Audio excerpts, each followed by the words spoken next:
Welcome to Frostborn tutorial. I will be talking about how to do Sanctum of Odin, the crucial place to get strong armor, weapons, and rare resources you will need. It is challenging without any knowledge. Let's talk about that.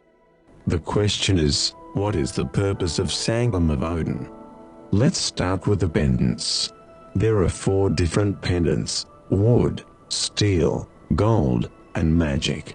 You can open the treasure door by using 30 of those pendants. They can be found right before you enter Odin. Of course, behind those doors grants excellent rewards. The reward always comes with weapons, armor, supplies, and horse-stall resources. And finally, the magic pendants are the maximum reward that can give you a legendary armor piece by chance. There are so many chests inside the Odin. There are many valuable resources, and even equipment by chance. All the bosses can also drop good rewards too. However, there are so many monsters that will be on your way. There are several different rooms where strong monsters await us. Right now, we will be talking about Sanctum first. I will use a low-level class, showing you how it is done. Let's get started. You need to be level 15 to be able to enter, and you need a key called Offering of Odin, which can unlock the door to enter the Sanctum of Odin. To get that key, they can be found by the boss at the end of the tomb. The tomb boss drops the Offering of Odin by chance, which is not guaranteed. It's not an easy boss. You should equip the green rarity gear to defeat it. If you get the offering, congratulations. Now let's begin with the guide. Odin buff. Before you go to Odin, you go to the popular district and sit near the bonfire.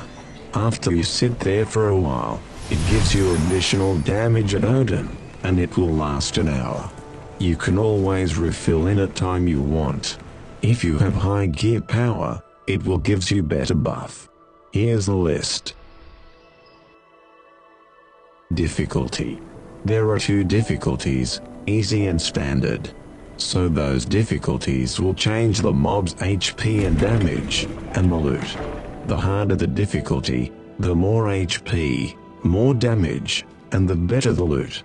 If you are entirely new at the Odin, I recommend you pick the easy one. You will need to understand how Odin works first before picking the standard. If you want the best loot and give it all you can pick standard. But be careful, either of those difficulties is still hard. Odin reset. After you enter the Odin timer will take 2 days to reset. So make sure you grab everything you find in the Odin. Bring your partner. Having a partner on your side will make things faster. I recommend you to have as many as you can, because solo takes forever to clear the entire Odin. And of course, it will make it easier to clean up. Weapons and armors. Bring many green weapons, blue weapons, and decent armor. Clearing Odin will take tons of equipment to clear it out. If you want to know the best weapons to clear mobs, a cleaver, flask weapon, and a 5-shot crossbow are the best. They both have area damage. You can damage a group of mobs in one hit. If you have them, don't lose them. Let's hope you can find them from the silver and gold pendant treasure. The flask weapon is used for a boss or high health enemy. It can help you to damage way more than other weapons, depending on how many stacks you apply to the enemy. Armor could save you from one-shot giant. You want as little damage as possible. If you want the best armor, they are Instigator helm and boot, and dragon chest and pants. Not only they can tank damage, but they also give you extra damage to the monster, which is 50% more damage. The Instigator helm and boot can be found in gold pendants and rarely from Odin bosses. The dragon chest and pants can be found in the leader's chest at the clan camp. Put your equipment in those empty chests. You definitely want to save as many weapons and armor as possible. If you die, all your equipment's durability in the chests will be untouched. Otherwise, you are breaking equipment and won't continue deeper in Odin. Odin mobs. There are no original mobs from normal zones. They have higher HP and more damage than the others. The main problem is they won't leave you alone. No matter how far away from it, they will still follow you, unlike those mobs from normal zones. Classes. Healer, Illusionist, and Thrasher are essential for Odin, even at a high level. Healer is a class that gives you unlimited use of heal, as long as you have a support staff. It saved lots of healing supplies, so make sure you bring basic support staff with you. Illusionist can able to make mobs ignore you. If you accidentally trigger a group of mobs, you can reset them. Both of the skills can able to reset them easily. And finally, Thrasher is great. It has the ability to stun multiple targets. It can reset the mobs by using a leap skill. However, for some reason, Thrasher 1 can't reset the mob, but Thrasher 2 can. I'm not sure if this is a bug. Giants. There are 4 different kinds of giants. Giant Hermit, Wood Giant, Stone Giant, and Giant Chief as a boss. They all have massive health. Starting with Giant Hermit, it is not very threatening. In every 2 hits, it will use the skill attack. You can simply dodge and give free damage. Wood Giants can deal big damage. The skill attack is a huge surrounding attack. They are reactable but hard to hit without getting hit.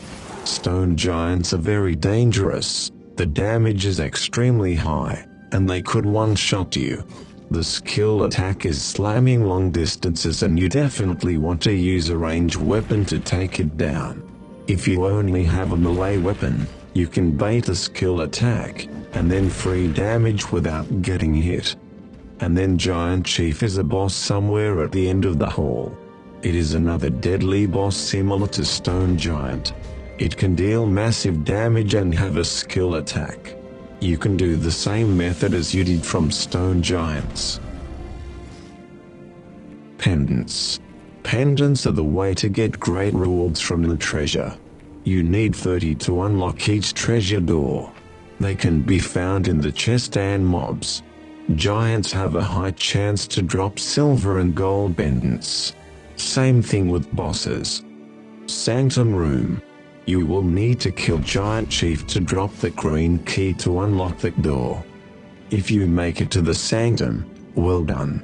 This floor is slightly harder than the previous floor. Let's get into it. There are multiple groups of mobs. You may have to reset them several times to take down one at a time. As I said before, use those classes to reset. If you don't have them yet, you can simply leave the room and then return for a few seconds. Leave all the giants alone. They are a huge waste of the durability of your equipment to take them down. If they are on the way, and no other way to go, you have to take them down. I recommend you to bring over 20 firebombs and fire traps. Those gadgets can damage and burn an entire group of giants. After you clean all the mobs on the way and the boss, you can gather all the giants chasing you and put them all together in one spot. Make sure you put your equipment in your chest, because this is a dangerous method, and you most likely will die accidentally for the first time doing this. There is a faster way to clear them all to use the 5-shot crossbow. It is significantly faster than the firebombs. Be careful when doing this method. Free rooms. There are 3 free rooms where no mobs inside. The first one is in the 3rd room on the left. The second one is in the big room on right side. And the 3rd room is close to the fancy looking door. How to kill Necromancer boss. This boss is special. It has around 7000 HP. It can move very fast, and the damage will stack higher depending on how much armor breaks. Thankfully, there is a weakness.